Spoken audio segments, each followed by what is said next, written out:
Hello and welcome. I'm Asuma Katauka and you are watching NewsX World. Let's take a look at some of the top stories. Germany, France and the UK have expressed readiness to hold immediate talks with Iran. Meanwhile, Israel urged Iranian civilians to evacuate areas near weapons sites amid escalating strikes. Iran's foreign minister accused Israel of crossing a new red line. US President Donald Trump had said that he and Russian President Vladimir Putin agreed in a phone call that the Israel-Iran conflict should end, adding he also urged Putin to end the war in Ukraine. Meanwhile, Russia's Rosatom will build Kazakhstan's first nuclear power plant. At least 279 people were killed in the Air India crash, with 32 bodies identified so far, including former Gujarat Chief Minister Vijay Rupani, as investigations continue following the black box recovery. Funerals have begun and a minute's silence was observed at King Charles III's birthday parade to honor the victims.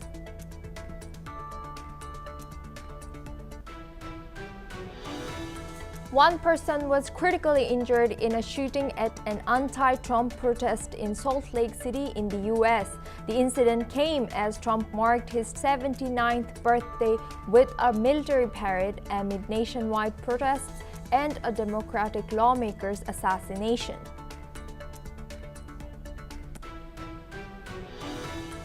Israeli fire and airstrikes killed at least 12 Palestinians in Gaza, including 5 near aid sites operated by the US-backed Gaza Humanitarian Foundation. Medics reported dozens wounded as the UN condemned the aid distribution system in violation of humanitarian principles. French President Emmanuel Macron will visit Greenland today to show European solidarity and support after the US President Donald Trump expressed interest in acquiring the territory. The trip signals strong support for Danish sovereignty and growing transatlantic tensions. Australian Prime Minister Anthony Albanese is set to meet the US President Donald Trump on the sidelines of the G7 summit in Canada. Meanwhile, Japan's Prime Minister Ishiba is set to meet Trump to demand an end to auto tariffs ahead of crucial elections in Japan. The US-China trade truce in London failed to resolve a key dispute over military-use rare earth exports, with China still withholding critical minerals. Beijing is linking the issue to US AI chip curbs, leaving a major security concern unaddressed.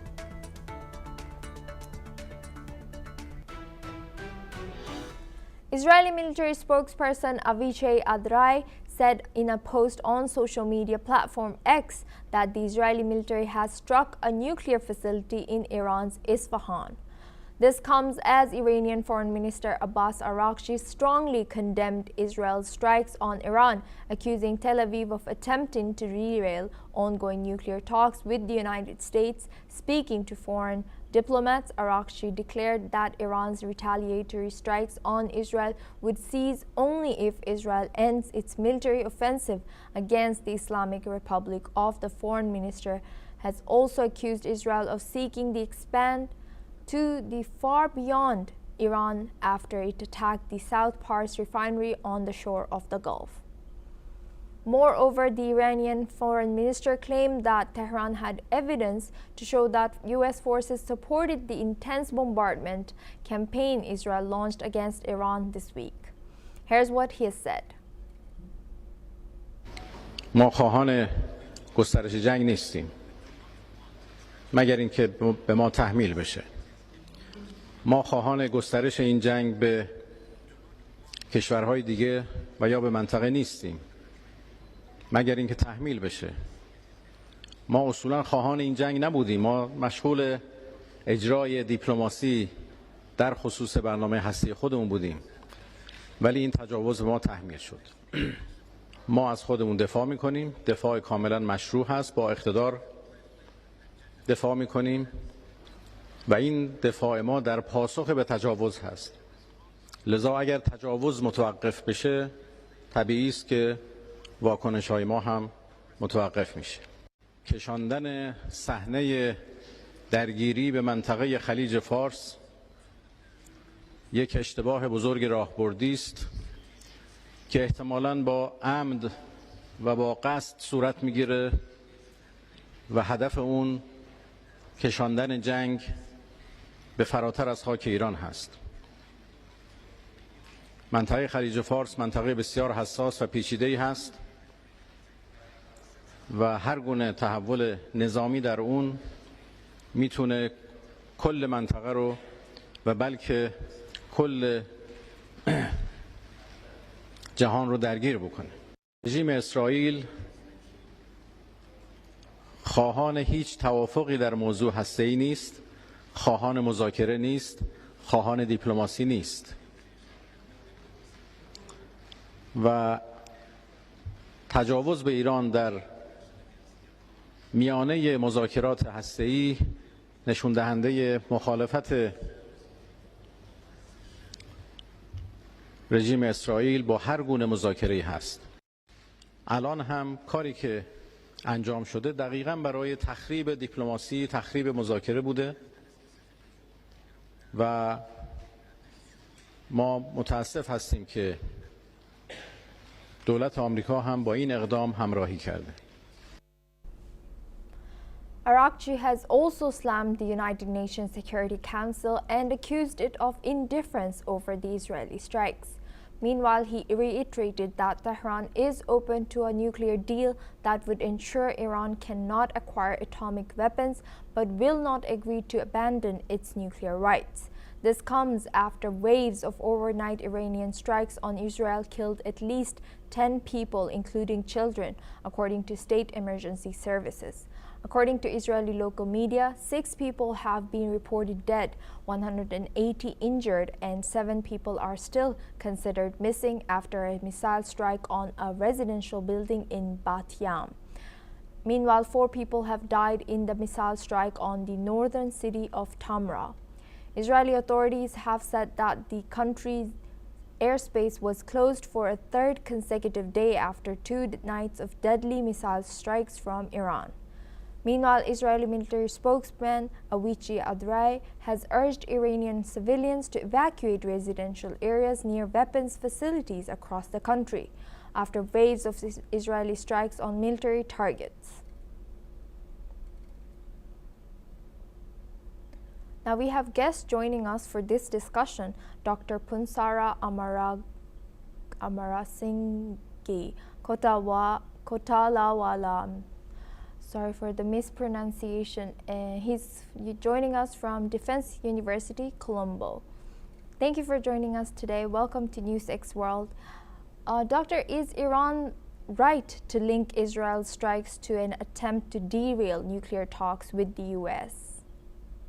I think precisely so, because just 24 hours prior to this attack happened, on Friday, I was having an interview with NewsX right after the proposed so-called US-Iran nuclear deal discussion.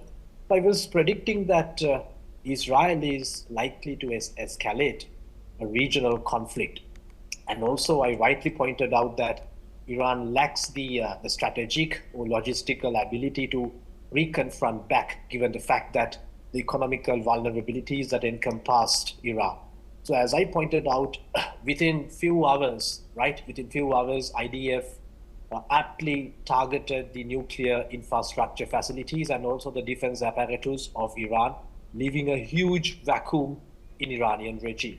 So here what we can see is that Iran is partially right, indicating that the Israeli attack is kind of an attempt to deviate the proposed nuclear talks between Tehran and Washington, D.C., because Israel is quite well aware of the fact that if Washington and Tehran are going to have some kind of a bargain, it will simply wound, it will affect the strategic planning of Israel towards Iran. Because Netanyahu's regime has been quite adamant since 2018, suggesting that Iran as an evil, Iran as a threat to the global and the regional security architecture, of the Middle East. So the Netanyahu's regime from Israel, has no inclination of seeing any kind of a US-Iranian partnership. Even when President Obama tried to get Iran back to the discussion table, Netanyahu's government was completely disappointed. When Trump came back to power after Joe Biden, the Israelis were elated because they assumed that Iran will suffer heavily under Trump. But on the contrary, now Trump was on the verge of having some kind of a deal with Iran. So this was kind of a decisive moment. It was in this context that Israelis hit Iran, paving the path for a regional escalation, which we can clearly see at the moment going on. And Dr. Punsara, now expanding onto the bigger picture, how are international leaders reacting to this? Are they responding to this with, including China, Russia, or the EU, responding to this escalation, given their stakes in the nuclear deal? Well, when you look at the partnership between Iran and Russian Federation, and also the People's Republic of China, which stands extremely friendly, because even at the deteriorating stage of the discussion between Washington and Tehran, it was Russia who came forward saying that they can be a mediator in terms of exploring the uranium enrichment process by Iran. And what we can see is, at the moment, I don't think that this escalation will go beyond the continent, because given the fact that both Russia and People's Republic of China are nuclear powers, and they don't want to enter into a game which will have point of no return. But we must not forget that the escalation erupted on Friday, which is still going on, is not likely to continue beyond a couple of days. Because I'm telling you, based on fundamental facts, Iran lacks the capacity to completely crush the military apparatus of Israel, given the fact that there is a considerable distance between Israel and Iran. So Iranians cannot lead any military infantry offensive against Israel. And at the same time, even if they launch thousands of ballistic missiles, right, they would be intercepted, and maybe a few missiles will hit the targets in Israel, causing havoc, but most of the missiles will miss the target, given the fact that Israel has a very formidable, the Iron Dome technology.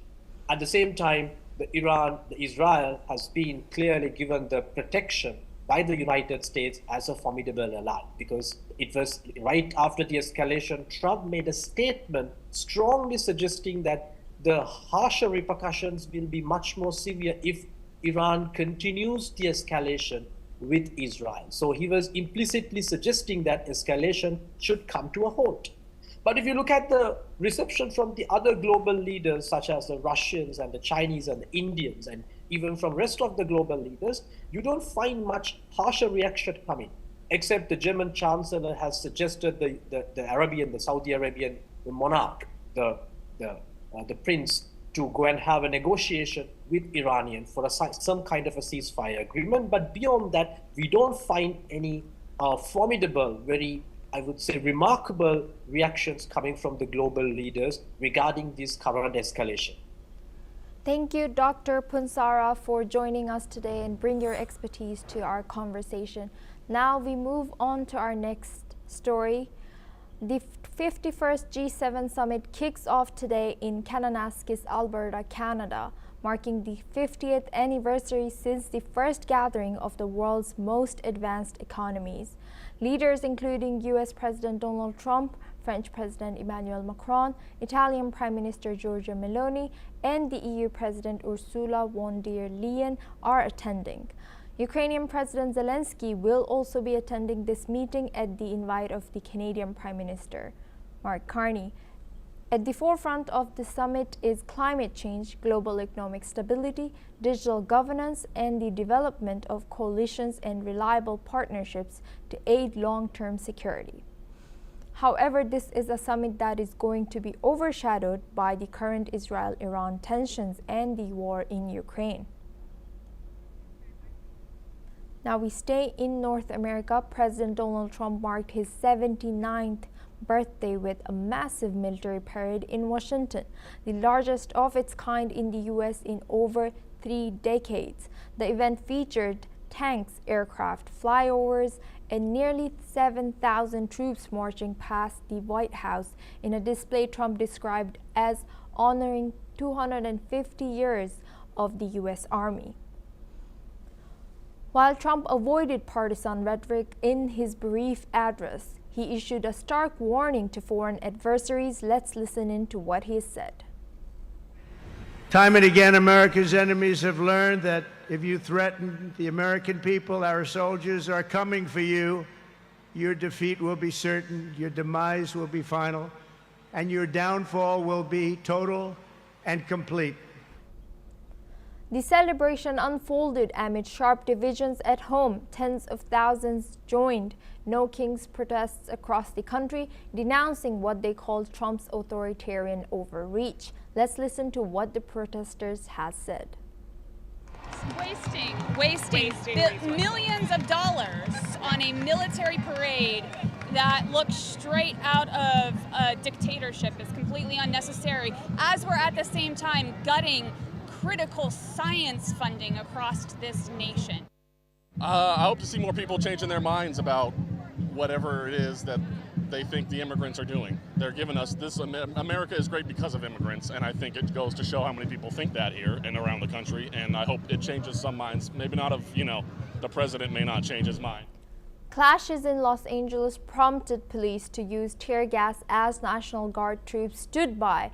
The day's events underscored a nation deeply divided, even as the president celebrated military might. Now we move on to the Middle East. In Gaza, at least 12 Palestinians have been killed by the Israeli fire and airstrikes, according to local health authorities.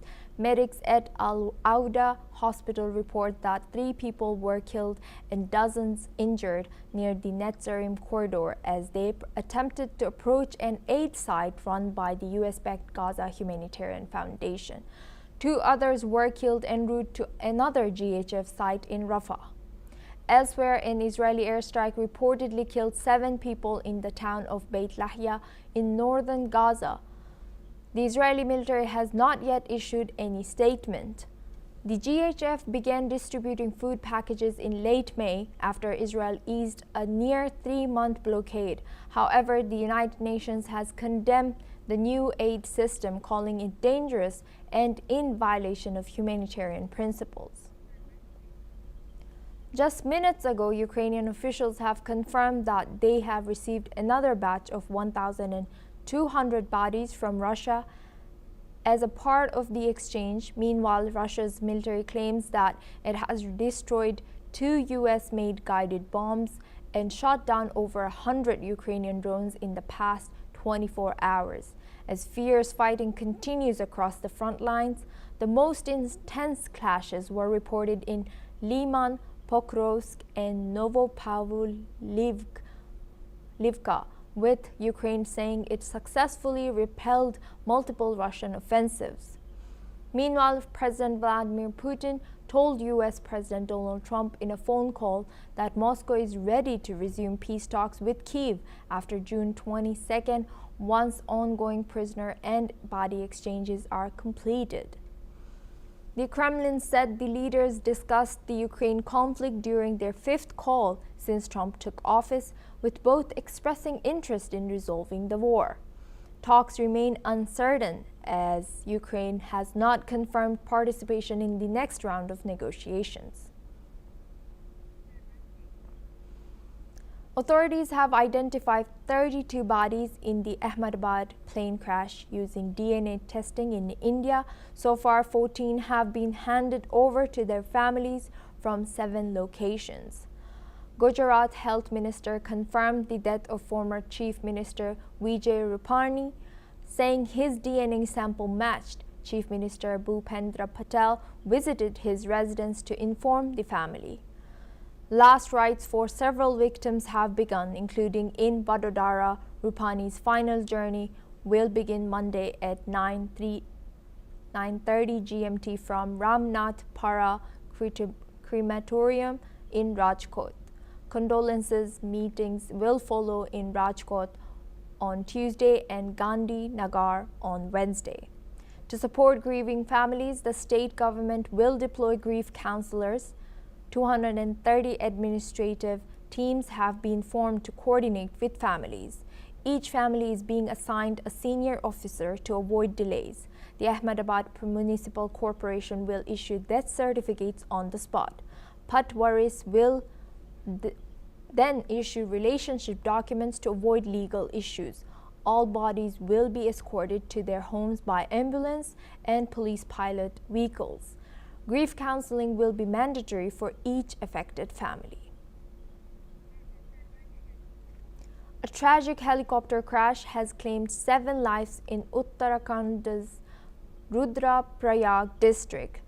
The chopper was flying from Kedarnath to Gupt Kash when it went down to near Gauri Kund. All passengers and the pilot died on impact. The victims included a toddler and a family of 3 from Maharashtra, and Captain Rajbir Singh Chauhan was identified as the pilot. Bad weather is believed to have caused this crash. The Bell 407 helicopter burst into flames moments before reaching its destination. Officials confirmed the aircraft was operated by Aryan Aviation. The DGCA has launched an investigation and ordered safety reviews. Helicopter services in the Char Dham route are now under scrutiny. The deceased also included pilgrims from Uttar Pradesh and Gujarat. Local rescue teams reached the site within hours of this crash. This is the second Kedarnath chopper crash in less than a month. The Aviation Authority has now limited flight frequency along the Yatra route. Here's what Garwar Division Commissioner Vinay Shankar Pandey had to say. वहाँ के जो स्थानीय लोगों थे उन्होंने जो सूचना दी उसके हिसाब से उसमें किसी के भी बचने की संभावना नहीं है। इस हेलीकॉप्टर में पायलट समेत 6 लोग थे, 4 वयस्क थे, एक बच्चा था, एक पायलट थे मिस्टर चौहान, और एक बीकेटीसी का एक कर्मचारी भी था जो उससे जा रहा था। तो फिलहाल की जो प्राथमिक जानकारी है उसके हिसाब से उसमें किसी के भी बचने की संभावना नहीं है। मौके पर जब टीम पहुंच जाएगी तो जो भी उसमें राहत बचाव किया जा सकता है या लोगों के डेड बॉडीज उनको लाने की जो प्रक्रिया होगी उसको पूरा किया जाएगा। Leaders including CMS Fadnavis and Mamata Banerjee have expressed their condolences. Prayers and tributes continue to pour in for the victims. Taiwan's government has added China's tech giants Huawei and SMIC to its export control list. The move means Taiwanese firms will now need government's approval to export high-tech goods to these companies. It comes amid rising concerns over tech leaks, semiconductor talent poaching, and China's aggressive push in the AI race. Taiwan, home to chip-making giant TSMC, is tightening its guard as Huawei and SMIC ramp up efforts to bypass U.S. and allied restrictions. The island's government says it's committed to stopping technology transfer to firms aiding China's chip ambitions. Now we move on to North America. A protest in Salt Lake City, Utah turned violent Saturday evening when a shooting left 1 person critically injured. The demonstration, part of a nationwide No Kings movement opposing President Donald Trump's policies, drew an estimated 10,000 people. Police say the shooting occurred around 8 p.m. local time. 1 person suffered life-threatening injuries and was transported to a nearby hospital. Authorities have detained 3 individuals in connection with the incident, including 1 person with a gunshot wound. Salt Lake City Police Chief Brian Redd emphasized that the protests had been peaceful until the shooting and said that there is no ongoing threat to the public. Mayor Erin Mendenhall condemned the violence, saying it must not overshadow the demonstrations. Peaceful message. Police have not yet determined whether the shooting was politically motivated. Well, that's all we have time for. We will continue to bring more news updates from around the world.